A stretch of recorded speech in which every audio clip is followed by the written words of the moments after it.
They're in deep stretch, and it's Down by the Seaside. Still there, he's 3 lengths in front. Down by the Seaside to finish off the competition in this first Pepsi North America Cup elimination. Final 16th, and stepping over something and off stride. Miller lost Fear the Dragon. Fear the Dragon made a break, may or may not have reset. The judges will have to sort that out. 150, a wild 9th race. After the elimination, David Miller noted that he didn't feel Down by the Seaside was at his best. What were your thoughts on the elimination effort and how he is going into the final? Well, I don't know if there's anything seriously wrong. He's done this to us the last 3 starts, and after the last race, David wanted to close his bridle up a little bit. We tried the pull down can't see backs. It didn't really seem to do much. He had trouble getting them down.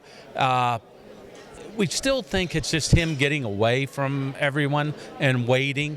It's not the first horse that's ever done this. We keep checking things, scope, blood, things. He had a foot bothered him in New York.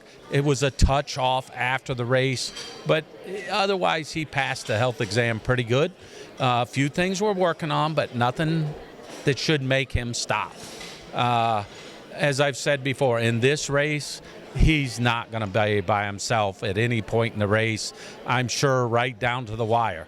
I'll be, hoping that this is all it is. I can't tell you for sure, but over the last 3 weeks, we keep saying this is what it is.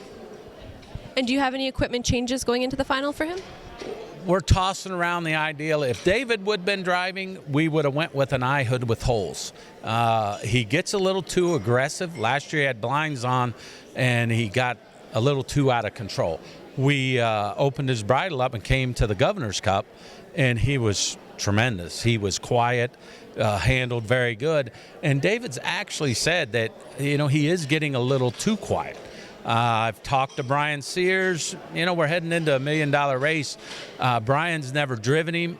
I don't want to get him too aggressive and take ourselves out of the race, by running himself down by the 3/4 or something.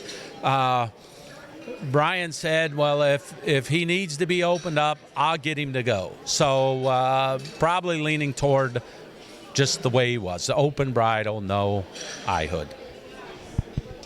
And how do you feel about Fear the Dragon's elimination effort? And with that incident in the stretch, how did he come out of his race? He was really good in his elimination. He's not a front-end type horse. He gets lazy. He's very good following.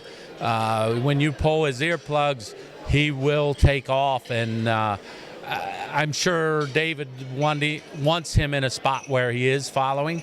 And he was tremendous in his race. He jumped the head number, and he did not hit. He has no marks on him, no swelling.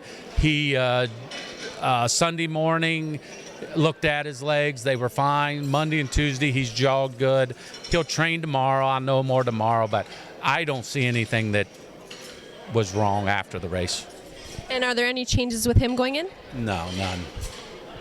And how do you think those two both stack up against the rest of the field, and who do you see as their biggest competition? Well, for sure, Huntsville is the favorite. He was very impressive. I think Fear the Dragon would have probably paced 49-2, maybe 49-1 if he hadn't have stepped over that head number. I'm sure he's going to be second choice. Seaside will be third. I think you'll see a different horse with Seaside. But for sure, Huntsville is the horse to beat. We're all going to be gunning for him. Probably half the field wants a trip right behind him. We just let the 2 drivers figure it out, and hope I have the horses as good as they can be that day, and let it fall where it falls. And going into the season, Down by the Seaside had more attention on him with the bigger freshman year than Fear the Dragon. Who do you think has the most potential coming up in this race and also looking ahead in the future? Well, again, Fear the Dragon is a little sharper right now. That's why David went with him. He's a lot easier horse to drive.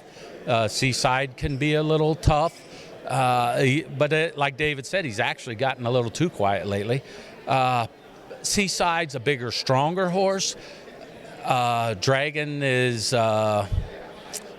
They're both very tough horses. Seaside can take some pretty big first halves and keep going. Dragon hasn't had to do that. He usually comes from behind. Dragon, I'd say, is more versatile.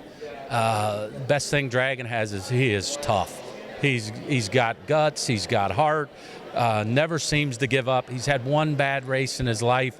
He had an eye infection. It was raining and muddy at Lexington last fall. He just came off a tremendous race at Hoosier Park the week before.